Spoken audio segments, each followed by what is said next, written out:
നമസ്കാരം സർ. നമസ്കാരം. മുസ്ലിങ്ങൾക്ക് ഏറ്റവും സുരക്ഷിതമായ മണ്ണ് ഇന്ത്യയാണ് എന്ന് പറഞ്ഞിരിക്കുന്നത് ഇപ്പോൾ ദേശീയ ഹജ്ജ് കമ്മിറ്റി ചെയർമാനും BJP ദേശീയ വൈസ് പ്രസിഡന്റുമായ AP അബ്ദുള്ളക്കുട്ടി കശ്മീരിൽ നാളെ രണ്ടാം ഘട്ട തെരഞ്ഞെടുപ്പ് നടക്കാനിരിക്കുകയാണ്. അപ്പോൾ അവിടെ പ്രചരണ വേദികളിലാണ് അദ്ദേഹം ഇങ്ങനൊരു കാര്യം പറഞ്ഞത്. പൊതുവെ ഇപ്പോൾ ആർട്ടിക്കിൾ 370 എടുത്തു മാറ്റിയതിനെ തുടർന്ന് കശ്മീരിലെ അന്തരീക്ഷം തന്നെ മാറി. അവിടെ ഇപ്പോൾ തെരഞ്ഞെടുപ്പ് ഒരു ജനാധിപത്യത്തിൻ്റെ ഉത്സവമായി തന്നെ അവിടെ ആഘോഷിക്കപ്പെടുന്നു എന്നാണ് റിപ്പോർട്ടുകൾ സൂചിപ്പിക്കുന്നത്. ഇപ്പോൾ സ്വാതന്ത്ര്യം കിട്ടി ഈ ഇത്രയും വർഷത്തിനിടയ്ക്ക് അവിടെ വോട്ടവകാശം ഇല്ലാതിരുന്ന ഹിന്ദു ദളിത് വിഭാഗങ്ങളുണ്ടായിരുന്നു. അവർക്ക് ഇത്തവണയാണ് നിയമസഭാ തെരഞ്ഞെടുപ്പിൽ വോട്ട് ചെയ്യാൻ വരെ അവസരം കിട്ടിയത് എന്നും റിപ്പോർട്ടുകളുണ്ട്. അപ്പോൾ ഈ ഒരു ആഘോഷവേളയിൽ AP അബ്ദുള്ളക്കുട്ടി പറഞ്ഞ ഈ വാക്കുകളെ കശ്മീരിലെ മുസ്ലിം ജനത വളരെ ആഹ്ലാദത്തോടെ വാങ്ങുന്നു, അദ്ദേഹത്തിന് പൂർണ്ണ പിന്തുണ കൊടുക്കുന്നു, എല്ലാവരും വളരെ സന്തോഷത്തിലാണ് എന്ന റിപ്പോർട്ടുകൾ. ഈ ഒരു സ്റ്റേറ്റ്മെന്റ് സാർ എങ്ങനെയാണ് കാണുന്നത്? അബ്ദുള്ളക്കുട്ടി പറഞ്ഞത് മോദിയുടെ ഒരു ഇന്ത്യയെക്കുറിച്ചായിരിക്കും. പക്ഷേ ആ സ്റ്റേറ്റ്മെൻറ്റ് അദ്ദേഹത്തിൻ്റെതല്ല. It goes back to history. അത് ചരിത്രത്തിൽ വളരെ മുമ്പ്, എനിക്ക് തോന്നുന്നു 15-ാം നൂറ്റാണ്ടിൻ്റെ ഒടുവിലും ഒക്കെ ആയിട്ട് വിളിച്ചു പറഞ്ഞ വലിയ ആചാര്യന്മാർ കേരളത്തിലും ഇന്ത്യയിലൊക്കെ ഉണ്ടായിട്ടുണ്ട്. അതിൻ്റെ അർത്ഥം ഈ മോദി ഭരിക്കുന്ന ഈ ഇന്ത്യയിൽ മാത്രമല്ല, ഇന്ത്യക്ക് മാത്രമല്ല ആ സ്റ്റേറ്റ്മെൻറ്റ് ബാധകം. ആ സ്റ്റേറ്റ്മെൻറ്റ് സത്യമാണെങ്കിൽ അത് ഇന്ത്യ ഉള്ള കാലത്തോളം ബാധകമാണ്. ഈ ഞങ്ങളുടെ ഒരു ആത്മീയാചാര്യൻ 15-ാം നൂറ്റാണ്ടിൽ 15-16 നൂറ്റാണ്ടുകളിൽ ഉണ്ടായിരുന്നൊരു വലിയ ആത്മീയാചാര്യൻ ഉണ്ടായിരുന്നു അവിടെ മലബാറിൽ. അദ്ദേഹത്തിൻ്റെ പേര് ഷെയ്ഖ് സൈനുദ്ദീൻ മഖ്ദൂം എന്നാണ്. അദ്ദേഹവും അദ്ദേഹത്തിൻ്റെ കുടുംബവും ആണ് കേരളത്തിൻ്റെ ആദ്യത്തെ ചരിത്ര ഗ്രന്ഥം ഉണ്ടായത് അറബിയിലാണ്. അത് ഈ മഖ്ദൂം കുടുംബത്തിലോ. മഖ്ദൂം ഒന്നാമൻ വലിയ പോരാളിയായിരുന്നു. അദ്ദേഹം ആർക്കു വേണ്ടിയാണ് പൊരുതിയതെന്നറിയോ? മഖ്ദൂം ഒന്നാമൻ മീൻസ് സൈനുദ്ദീൻ മഖ്ദൂം എന്ന മഹാപണ്ഡിതൻ പൊരുതിയത് രാജ്യത്തിന് വേണ്ടിയാണ്, സാമൂതിരി മഹാരാജാവിന് വേണ്ടിയാണ്.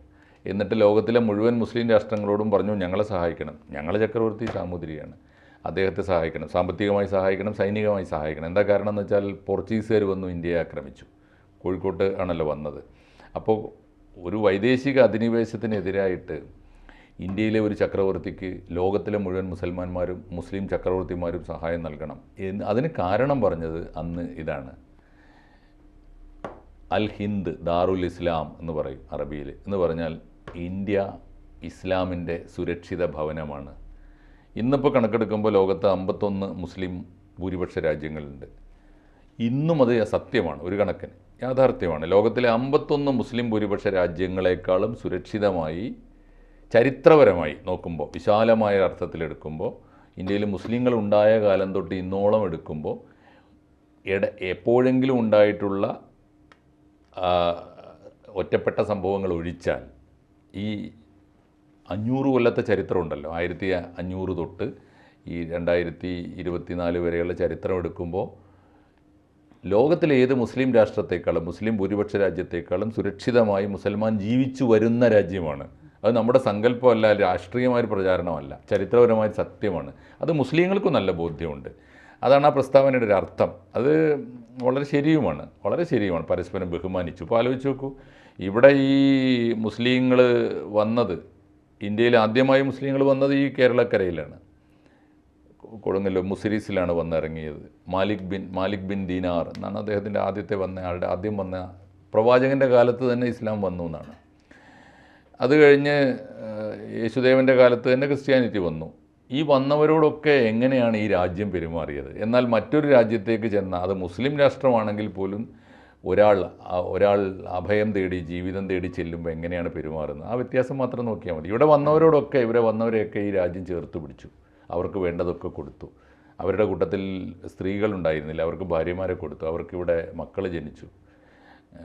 പിള്ളമാർ എന്നാണ് മക്കളുടെ പേര്. അവരാണ് മാപ്പിളമാരായത്. മാപ്പിളമാർ എന്ന് പറയുന്നത് ഞങ്ങൾ മുസ്ലിങ്ങൾ മാത്രമല്ല, ഞങ്ങൾ ജോനക മാപ്പിള എന്ന് പറയും.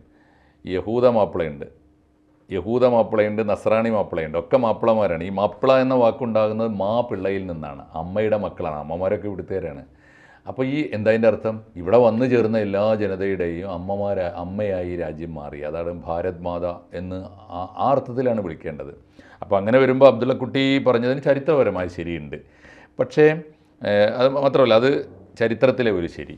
ഒരു പുതിയ ശരി കാശ്മീരിൻ്റെ അന്തരീക്ഷത്തിലുണ്ട്. അത് പുതിയ ശരി എന്താ വെച്ചാൽ നരേന്ദ്രമോദിയുടെ നടപടികളിൽ മുസ്ലിം വിരുദ്ധമെന്ന് വലിയ തോതിൽ വിശേഷിപ്പിക്കപ്പെട്ടതും മുസ്ലിങ്ങൾക്കിടയിൽ വലിയ ഭീതി പരത്തിയതുമായ നിയമനിർമ്മാണങ്ങളും നടപടികളും ഉണ്ടായിട്ടുണ്ട്. CAA തൊട്ട് അറിയാലോ. ഇപ്പോൾ പല നടപടികളിലും അതുണ്ടായിട്ടുണ്ട്. പക്ഷേ ഒരു യാഥാർത്ഥ്യം അതിൻ്റെ കൂടെ നമുക്ക് വായിച്ചേ പറ്റുള്ളൂ. ഈ ഇന്ത്യയുടെ സ്വതന്ത്ര ഭാരതത്തിലെ വർഗീയ കലാപങ്ങളുടെ ഒരു ചരിത്രമുണ്ട്. ഇപ്പോൾ 47-ലെ ഈ വിഭജനാനന്തര കൂട്ടക്കൊലകൾ കഴിച്ചാൽ പിന്നീട് നടന്ന നിരന്തരമായ വർഗീയ കലാപങ്ങളുടെ ഒരു ഭൂമിയാണ് ഇന്ത്യ. ഇന്ത്യയിലെ എത്രയോ നഗരങ്ങളുടെ പേര് തന്നെ നമ്മൾ ഓർക്കുന്നത് വർഗീയ കലാപത്തിൻ്റെ പേരിലാണ്. ജാംഷഡ്പൂർ എന്ന നഗരം നമ്മൾ കേട്ടിരുന്നത്, ഞങ്ങളൊക്കെ കുട്ടിക്കാലത്ത് കേട്ടിരുന്നത് ജാംഷഡ്പൂർ എന്ന് പറഞ്ഞാൽ എന്നും വർഗീയ കലാപത്തിൻ്റെ ഒരു ഭൂമിയാണ്. ഭീവണ്ടി അതാണ്, മീററ്റ് അതാണ്, അലീഗഡ് അതാണ്.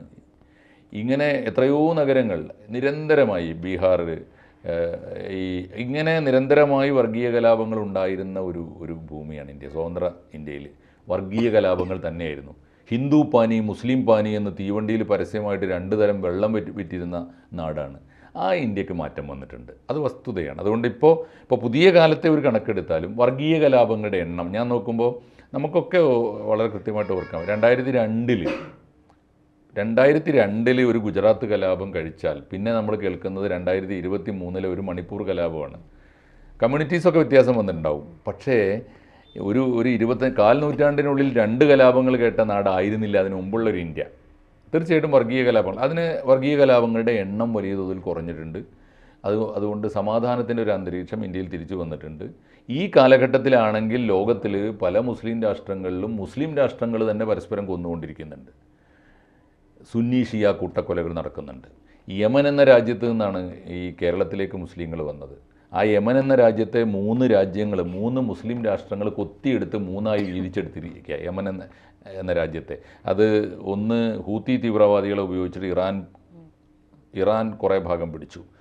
ഈ സുന്നി തീവ്രവാദികളെ ഉപയോഗപ്പെടുത്തിക്കൊണ്ട് സൗദി അറേബ്യ കുറേ ഭാഗം പിടിച്ചു. ബാക്കി UAEയും പിടിച്ചു. എന്നാലോചിച്ച് നോക്കുക. അപ്പോൾ ദരിദ്രമായ താരതമ്യേന ഇവരുടെ മുമ്പിൽ ദുർബലമായ ഒരു രാജ്യത്തിനെ ഈ സമ്പന്ന മുസ്ലിം രാഷ്ട്രങ്ങൾ കൊത്തിയെടുത്തുകൊണ്ടിരിക്കുകയാണ്. അപ്പോൾ മുസ്ലിം രാജ്യങ്ങളിലൊക്കെ ഈ സമാധാനക്കേടിൻ്റെ പ്രശ്നമുണ്ട്. അപ്പോൾ മുസ്ലിം രാഷ്ട്രങ്ങൾ തന്നെയും പരസ്പരം കൊന്നുകൊണ്ടിരിക്കുക. ഇപ്പം നടന്നുകൊണ്ടിരിക്കുന്ന ആലോചിച്ച് നോക്കൂ. ഇപ്പോൾ ഈ ലെബനോണിൽ കുഴപ്പമുണ്ടാക്കുന്നത്, ഫലസ്തീനിൽ കുഴപ്പമുണ്ടാക്കുന്നത്, ഇസ്രായേൽ ഒരു ഭാഗത്തുണ്ട്, അതൊരു വസ്തുതയാണ്. അത് 100 കൊല്ലത്തെ നിരന്തരമായ പോരാട്ടത്തിൻ്റെ ഫലമാണ്.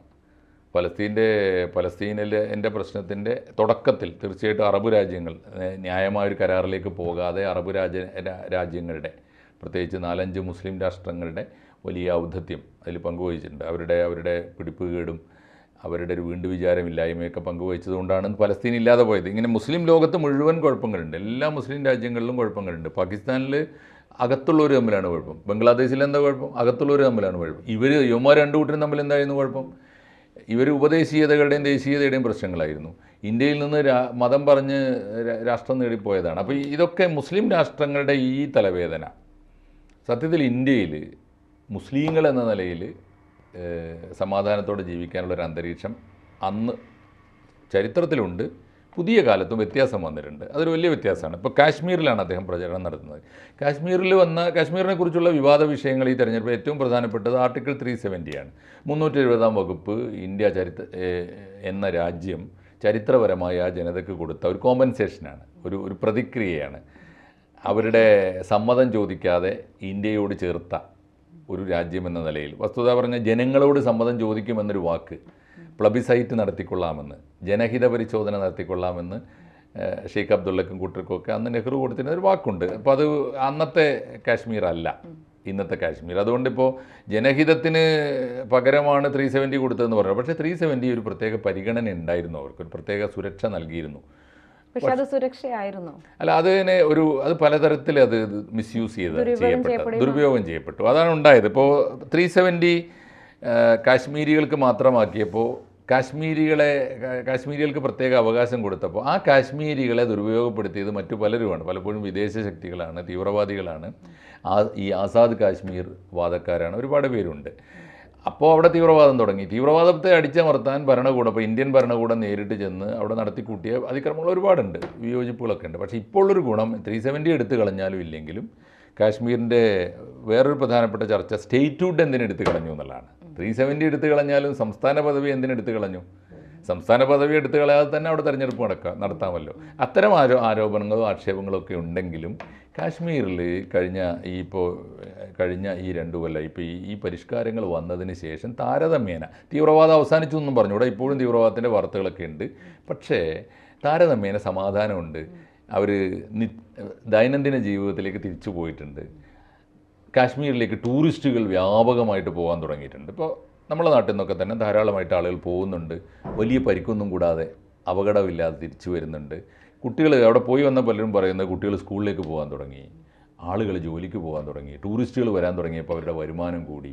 മിനിമം പൂക്കച്ചവടം നടത്തിയാൽ ജീവിക്കാൻ പറ്റും അവിടെ. എന്നാൽ ഇവർ കൊടുക്കുന്ന തീവ്രവാദികൾ കൊടുക്കുന്ന 300-400 രൂപയ്ക്ക് കല്ലെറിയാൻ പോകും. ഈ സൈനിക വാഹനങ്ങൾക്ക് കല്ലെറിഞ്ഞാൽ ഒരു തീവ്രവാദിയെ കിട്ടും. ആ തീവ്രവാദിയുടെ പേരിൽ ഇവർക്ക് ആയുധങ്ങൾ വാങ്ങിക്കൂട്ടാൻ പറ്റും. ഇതൊക്കെ ഭയങ്കരമായ കച്ചവടം. എന്തായാലും ഇപ്പോൾ ഈ 2 കാര്യം അബ്ദുള്ളക്കുട്ടി അവിടെ പോയി പറയുന്നത് ഇലക്ഷൻ പ്രചരണമാണ്. അത് നരേന്ദ്രമോദിക്കും BJPക്കും വേണ്ടിയുള്ള പ്രചാരവേലയാണ് അദ്ദേഹം നടത്തേണ്ടത്. തീർച്ചയായിട്ടും ആ പാർട്ടിയുടെ നാഷണൽ വൈസ് പ്രസിഡൻ്റാണ് അദ്ദേഹം പറഞ്ഞുകൊള്ളട്ടെ. പക്ഷേ അദ്ദേഹത്തിൻ്റെ സ്റ്റേറ്റ്മെൻറ്റ് ഒരു ബ്രോഡായിട്ട് എടുക്കുമ്പോൾ ചരിത്രപരമായൊരു ശരിയുണ്ട്, ആധുനിക കാലത്തൊരു ശരിയുണ്ട്. അത് BJPയോടുള്ള വിയോജിപ്പുകളൊക്കെ നിലനിർത്തിക്കൊണ്ട് തന്നെ ആ 2 വസ്തുത നമുക്ക് കാണാൻ പറ്റും. ഒന്ന്, പുതിയ കാലത്തെ വർഗീയ കലാപങ്ങൾ കുറഞ്ഞ ഒരു ഇന്ത്യ വന്നു. പണ്ട് ഏറ്റവും സുരക്ഷിതമായി ലോകത്തെ മുസ്ലിങ്ങൾ ജീവിച്ചിരുന്ന ഒരു നാടാണ് എന്ന ബോധ്യം. കാശ്മീരിൽ വന്നിരിക്കുന്ന ഈ പുതിയ സമാധാനം അത് നിലനിർത്തേണ്ടതാണോ, അതിന് പുതിയ ഭേദഗതികൾ വേണമോ എന്നൊക്കെ കാശ്മീരികൾ തീരുമാനിക്കട്ടെ, അവർ വോട്ട് ചെയ്യട്ടെ. തീർച്ചയായിട്ടും അബ്ദുള്ളക്കുട്ടി പറഞ്ഞതിനോട് യോജിച്ചും വിയോജിച്ചും നമുക്ക് ആ പ്രസ്താവനയെ സ്വാഗതം ചെയ്യാം.